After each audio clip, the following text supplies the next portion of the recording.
Hi everyone, I'm Shivangi from the oDoc team. Welcome to another great episode on the oDoc webinar series. I hope everyone is staying safe and indoors. Today's episode is going to be something around something that everyone is talking about recently. So as we know, many people who have tested positive for COVID seem to be experiencing certain symptoms for longer than their isolation period. Some of the symptoms have lingered on for weeks or even months after testing negative or recovering from the main symptoms. This is called as long COVID. To shed some light on this and to explain how we need to care for those affected by long COVID, we have Dr. Hiranthini De Silva with us today. Dr. Hiranthini De Silva is an academic and researcher in the field of family medicine attached to the Department of Family Medicine University of Sri Jayewardenepura for over 10 years now. Both certified as a specialist family physician in Sri Lanka since 2018 after completing clinical training in family medicine. She is also a senior lecturer in family medicine of the Faculty of Medical Sciences at the University of Sri Jayewardenepura. She was trained and practiced in Australia as a general practitioner and was awarded the fellowship of the Royal Australian College of General Practitioners in 2020 and obtained registration as a specialist general practitioner in Australia. She is currently a supervising consultant family physician for COVID-19 home care management program of the Ministry of Health. She was an editor and a contributor in the development of the Ministry of Health guidelines on integrated home management of COVID-19 patients and also was involved in the development of the guidance on COVID-19 home care for primary care physicians. It is an absolute honor to have you with us today, Doctor, and I couldn't think of anyone better than you to be here with us to discuss long COVID. Doctor, you're welcome. Thank you for those kind words of introduction. There was a break.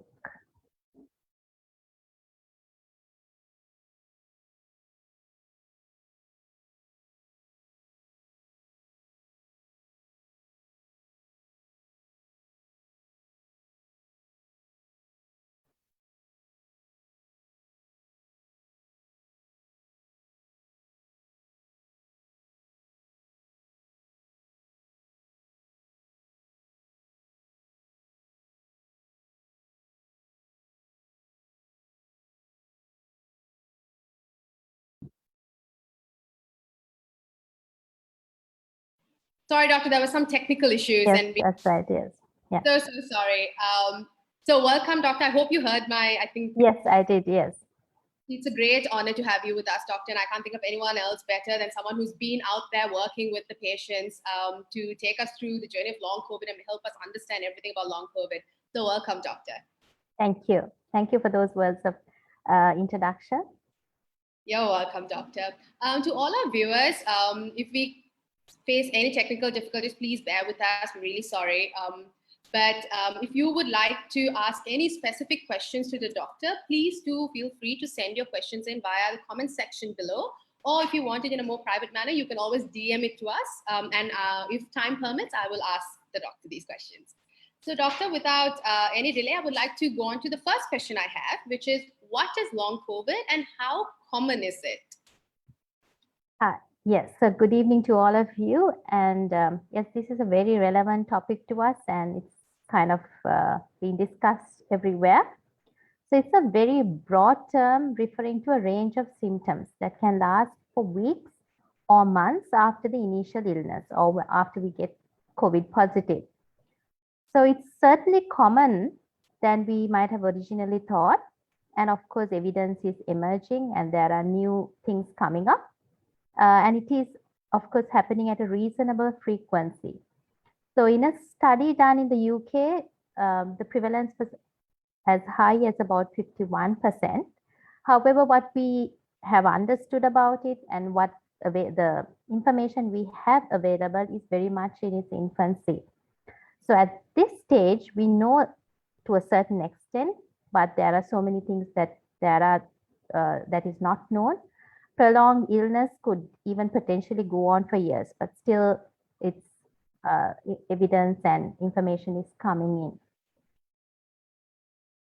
in. Great, doctor. Just adding on to that, will everyone who tests positive for COVID experience long COVID? I know you said 51%, but what exact, like for Sri Lanka, Yeah. is that like a number that we have? Still, studies are emerging in Sri Lanka with regard to long COVID. There are several ongoing researchers on this. So we don't have evidence for Sri Lanka as yet, but it will come out soon.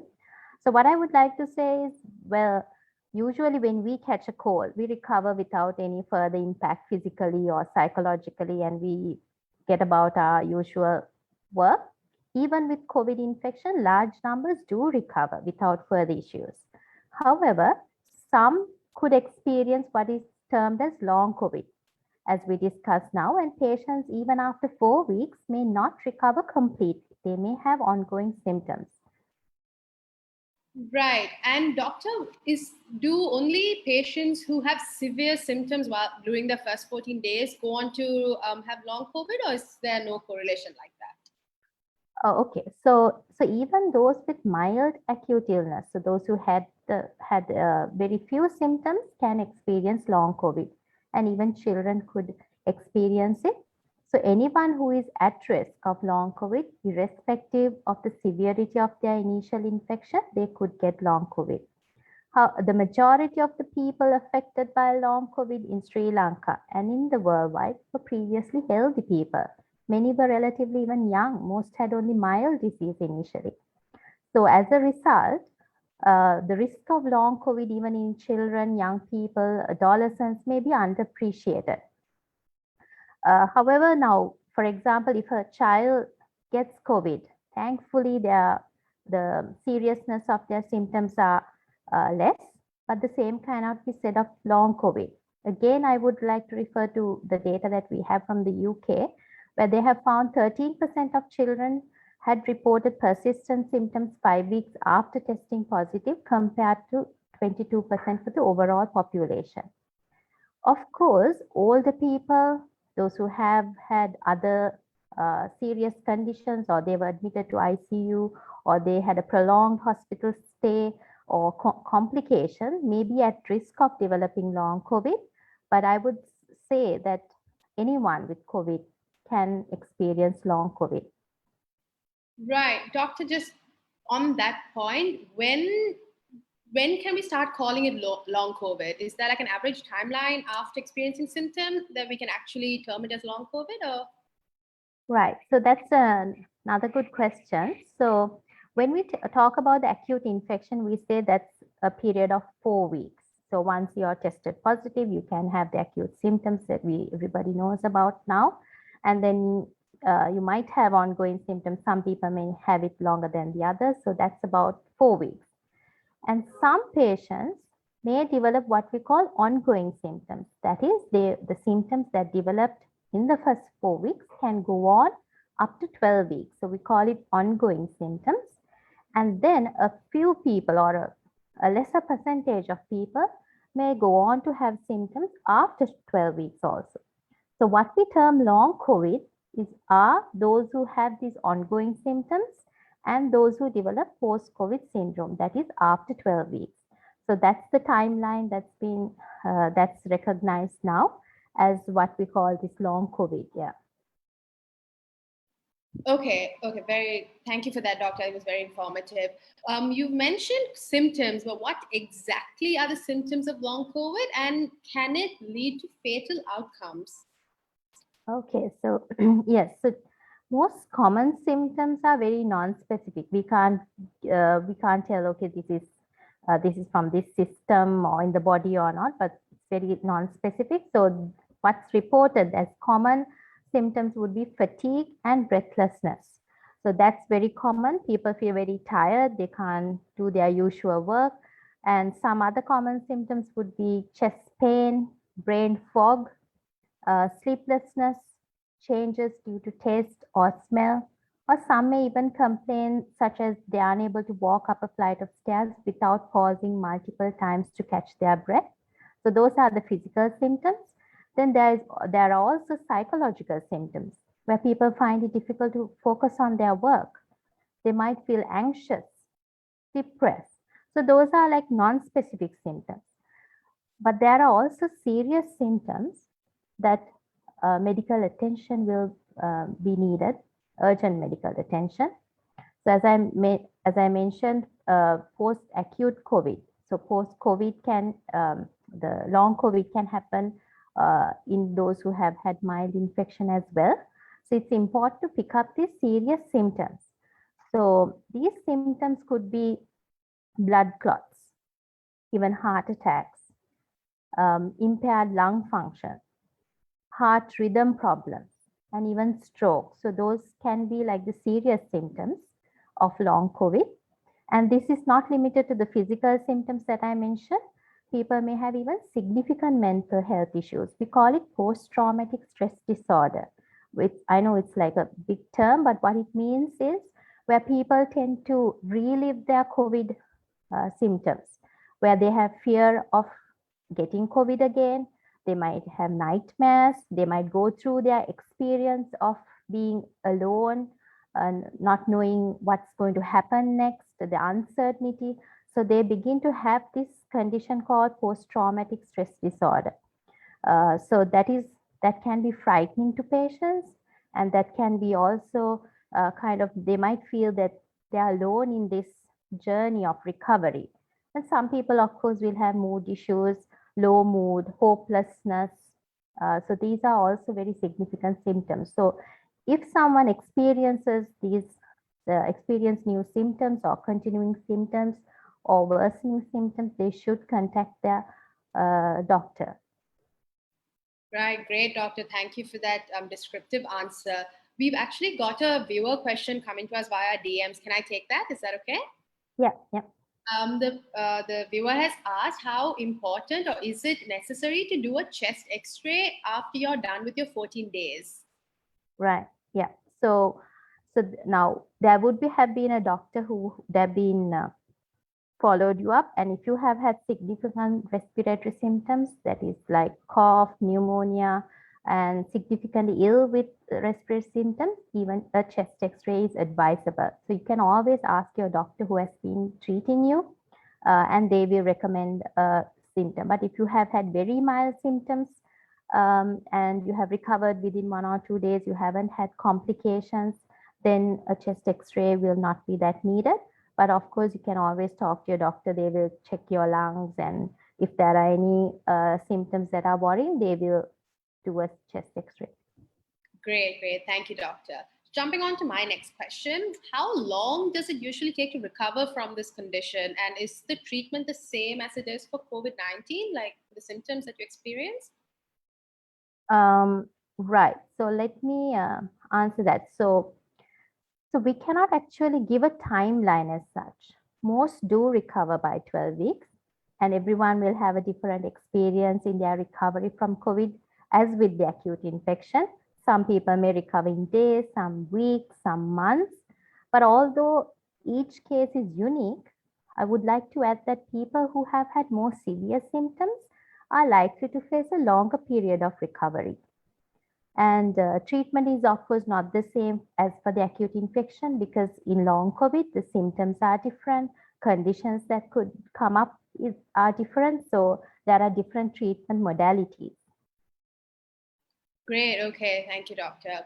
What role does the COVID-19 vaccine play in this condition? Does it have an effect on the recovery and on long COVID?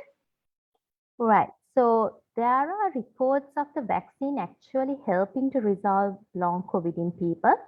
However, this is both anecdotal and early, but many long COVID survivors are feeling significantly better after having received their first vaccine dose. So there was a survey done in the UK and the US where people reported their symptoms. People who had long COVID had improved after vaccination. However, some patients reported feeling the same, and some people said after vaccination they felt worse. So this could be, there are several explanations why the vaccine could help with long COVID, and one is that long COVID is what we call an immune-mediated effect. That means it affects our body's immune system, and it kind of works against us. So the vaccine could help reset the immune system. But of course, as I said, this is something that research has to be done on. and people need to, obvious scientists will be doing further research on vaccine and long COVID effects. Great, great. Okay, doctor. Can this condition lead to any long-term complications? As in, like, can patients who are diagnosed with this condition engage in physical and strenuous activities as usual, or should they be a bit more cautious of it? Right. Okay. So yes, that's a common question that the patients ask: when can they get back to their usual activities, and are there any long-term complications? Because it's worrying to patients. A small percentage of people can develop long-term complications. So as I said, we don't know which sort of patients would develop. Uh, so after COVID, we do not recommend engaging in strenuous activities as usual. So before returning to exercise, you need to talk to your doctor. It has to be what we call a graded exercise program. So what happens is when someone is sick, they rest, and of course they are unable to do their usual activities. This leads to muscle and joint pain. So your family physician can suggest exercises to improve your muscle strength. So I would say if you have had mild symptoms, or some people even don't have any symptoms, at least give 2 weeks after recovery to get back to your exercise routine and your schedules. Of course, if you have had severe COVID or COVID pneumonia, you should avoid strenuous exercises for at least 1 month after recovery. However, this does not mean to bed rest. You need to do very light activities, and maybe you could start with 15 to 20 minutes of uh, graded exercises per day. And then you need to introduce exercise into your weekly plans gradually so that you are safe. So only attempt exercises that have been recommended by your doctor or your family physician or another appropriate health professional who is aware of your recovery status. So that's what I would advise with regard to exercise. Great, doctor. While you were talking about exercises and getting back to normal, we got a question from our in our DMs. How good is it to swim? Will it help with the recovery? Is the viewer's question. So in particular, we can't say what exercise. Again, swimming is strenuous. So whatever the strenuous activity has to be graded in. And of course, swimming can anyway help our lung expansion, and of course will help. But I would suggest that if, depending on your symptoms, you need to be very careful when you start your strenuous activity, whatever the exercise you're going to do. Right. Okay, doctor. Thank you. I hope that answered the viewer's question. What advice would you give a patient who is currently facing these symptoms, and how important is it to have regular medical support or checkups once diagnosed with this condition? Okay, so this is another area that patients should be aware of. So I would like to dwell on it a little bit. So if you have had COVID and if you're experiencing any symptom, you're worried about it, you should seek help from your doctor. So I strongly recommend contacting your family physician for a regular review. So your doctor will be able to assist you and your whole family in this recovery process. So it's your doctor who will be able to diagnose if you have post-COVID or not, or this what we call long COVID. So if you do have symptoms suggestive of post-COVID, your doctor will be able to help you to overcome these symptoms. And if any of these symptoms are serious or significant or needs further investigations or do tests or blood tests or whatever, the doctor will be able to take necessary steps to take care of you. So work with your doctor and list out the symptoms you're having. You can monitor these symptoms. So we call it kind of maintaining a symptom diary. So you could review with your doctor every 2 to 3 days or as often as recommended. And you could rank each symptoms according to the severity. For example, if we say 0 to 10, so 0 means no impact and 10 meaning severe impact. So you can then mark it. And then when you have the review with your doctor, you can discuss the changing symptoms, changing severity, the concerns you have. So we call it a symptom diary. So there are also, so I spoke about the usual, the non-specific symptoms or milder symptoms that you can get with long COVID. However, I also want to emphasize on the serious symptoms. So what are they? How do we pick up these serious symptoms? Even if you have had a review with your doctor, if you do have these symptoms, you need to urgently seek help or you need to get to hospital. So some of these symptoms are severe shortness of breath, that is difficulty in breathing, which is affecting your usual activities or even occurring at rest, increasing heart rate, increasing breathing rate, maybe chest pain, which is severe, or tightness or pressure on your chest, maybe a fever, which is coming up newly, even inability to concentrate or increasing confusion, severe mental health issues, difficulty waking up. So if you experience any of these serious symptoms, you need to get to hospital. However, as I said, the most common complaint is unusual tiredness and breathlessness with activities. So here I would recommend a few tips if you are experiencing this. And of course, I want to emphasize again that you need to consult your doctor, and if he or she has cleared you from serious complications, these are some of the tips or practices that you can adopt. So if you are experiencing fatigue, I will explain to you 3 P's that will help you reserve or conserve your available energy. So the first P is to pace. So that is, you don't push yourself to exhaustion. Instead, you take things easy, you pace yourself. Save your energy by breaking up your daily activities into smaller, more manageable tasks, and rest often, because fatigue is very common, feeling tiredness. So the first P is to pace, and the second P is to plan. Plan your weekday in advance. So spread your activities so that you have more energy.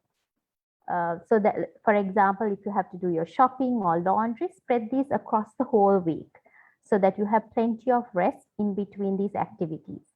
And you can always ask your family members and friends to help you. And even if it's available, you can even opt out for food delivery services and so on. And the third P I would like to mention is prioritize. So only do essential tasks and activities. Either remove the unnecessary tasks from your weekly plan or ask a friend or family to help with these. So pace, plan, and prioritize. So apart from these, you also need to avoid heavy lifting. Avoid lifting or moving heavy items that will place a strain on your body. Remember to breathe in between your work. So don't stop breathing when you're completing tasks. So another important tip is getting adequate sleep. I know sleep disturbance is a frequent complaint. I have had many patients with this problem. Some complain of inability to sleep. Some people wake up in the middle of the night or wake up too early. So there are special treatment options. So one option is what we call sleep hygiene. So your family physician will be able to guide you through sleep hygiene methods, which are individualized for you. Some aspects of this sleep hygiene would be sleeping and waking up at the same time of the day, switching off digital devices after dark, as the blue light of the screen reduces a chemical called melatonin, which regulates our sleep-wake cycle. So these are some of the aspects of sleep hygiene. So apart from a good sleep, maintaining a healthy balanced diet, which incorporates fruits, vegetables, avoiding sugary food, excess carbohydrate, oily food is beneficial even in the long term. And I must add, drink plenty of water and other fluids because we need to keep ourselves hydrated. Another important point is smoking and alcohol. So quitting smoking has even immediate as well as long-term benefits. So, and increases your life expectancy. So if you have any of these problems, again, you can ask help from your doctor. So that is addressing fatigue, which is the most common symptom that everyone is facing. Unusual tiredness, unable to do their usual work, having to take lots of rest, So another important aspect is maintaining mental health and well-being. So this is it's a really important area, because once you have recovered, there is an emotional impact. The emotional impact of COVID can be really significant. So many do experience, as I said earlier, low mood, feeling of hopelessness and anxiety. So again, the activities that I said earlier, having a good sleep, having a balanced diet, staying well hydrated will help your mental health as well. At the same time, limiting exposure to news and information just to once a day from trustworthy and credible sources. Excessive exposure can make you to feel anxious. So again, what you hear, what you listen to is also important for your mental health. And always be connected with your friends. I know we don't get to meet friends and family. There are restrictions, but you need to make that social connection. And that will make you to feel supported and cared for. So apart from all of this, it's important that you look after yourself. So when you're scheduling things, you need to find time for things that make you feel happy, make you feel relaxed, and things that you enjoy doing. So things are practicing mindfulness again helps you to have a good mental health, and breathing exercises, prayer and meditation as well will improve your mental health. So I have been talking a lot about what to do if you have these long COVID symptoms. So I would like to say, reach out, talk to your doctor. You're not alone. There's always help. There's always support available in your recovery process. Yes, so that's what I want to tell you. Great, Doctor. That was such a descriptive, and the 3 Ps and all your tips, I think, will help a lot of people out there. I know we're coming towards the end of our session, but we've got quite a few viewer questions, which all seem they're all important. So I want to ask all of them if you don't mind. Yes, that's it.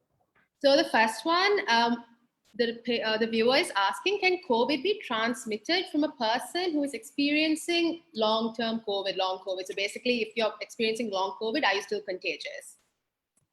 Very unlikely, because what happens is it's in the first few days that the viremia or the virus is active in our body. Then after that, it's an immune reaction. So according to the findings that we have at present, that's very unlikely. Okay. I hope that answers your question. Another question we've got is from the comment section is, someone has asked, I had COVID but never got a cough. However, I developed a cough about a week after the 14 days quarantine. Why does that happen? Again, this could be a post-COVID symptom. So even cough, you don't have to have the symptoms before during the acute phase to have post-COVID symptoms. But that also could be what we call, you could have recovered, and sometimes there could be a bacterial infection or another infection coming on. So if you develop these symptoms, you have to again contact your doctor. So if it may not be related to your COVID, it may be another infection, or it could be even related. So yes, so you have to contact, yeah.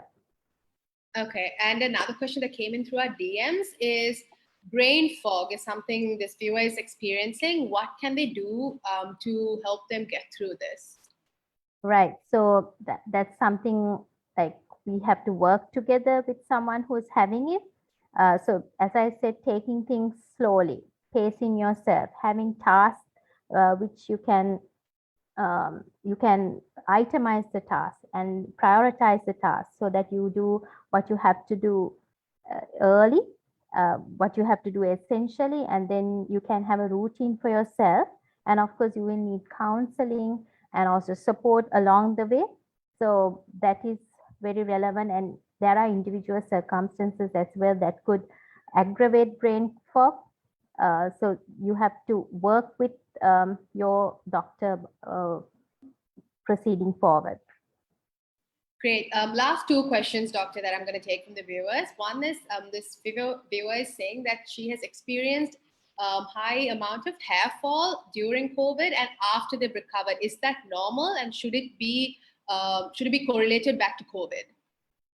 Yes. So in any stressful condition, there could be hair fall. That's a very, very common complaint. Lots of patients complain about hair fall. So what happens? We have the hair growth happens in a cycle, and when there's a stressful event, not only COVID, it can be some people after dengue, some people after serious life issues. This cycle suddenly stops, and there's a huge hair fall. So what I want to say is after a couple of months and couple of weeks, you will see strands of hair growing. But if you have vitamin deficiencies like iron deficiencies, also you can have hair fall. So again, you'll have to do some blood tests just to check whether there are no other underlying conditions, and then see whether there are treatable conditions like say iron deficiency, you can treat it. If not, it's due to the stress. Great. Okay. And one other question was, should they be taking other vitamins such as vitamin D and vitamin C, even if they're not really experiencing great amount of long COVID, just as like a precautionary measure? Well, we can't say you have to take it, because if there are instances where people are deficient in this, like they do lack the vitamins, then they have to take, but not as a routine. Like we can't say, okay, you have to take it every day or something like that. But if there is deficiency, yes, we do recommend taking vitamins for that period of time. And then of course we stop it, but not continuing for long periods of time. Great, doctor. That was the last question, and we're past the time limit that we had told you. So thank you so much, doctor, for answering all these questions. I've learned so much from it, and I'm sure all our viewers would have too. It was a topic where there's not much out there for us to understand. It's always better to hear it in very simple terms, like what you put it as. So thank you so much for that. Like I said earlier, it's been a great honor to have you with us today. Thank you. Thank you for inviting me. No worries, doctor. And viewers, if you all would like to consult Dr. Hiranthini De Silva on a more private setting, she's available on the oDoc app. You can consult her with her selected time periods on the app. You can easily download it and consult her there. So until we meet you guys with our next webinar session, it's me, Shivangi, signing off. Thank you for joining us today, and I hope everyone stays safe, and please stay indoors unless extremely necessary, even after the lockdown lifts on the 1st. So thank you, everyone. See you guys very soon. Thank you, doctor. See you.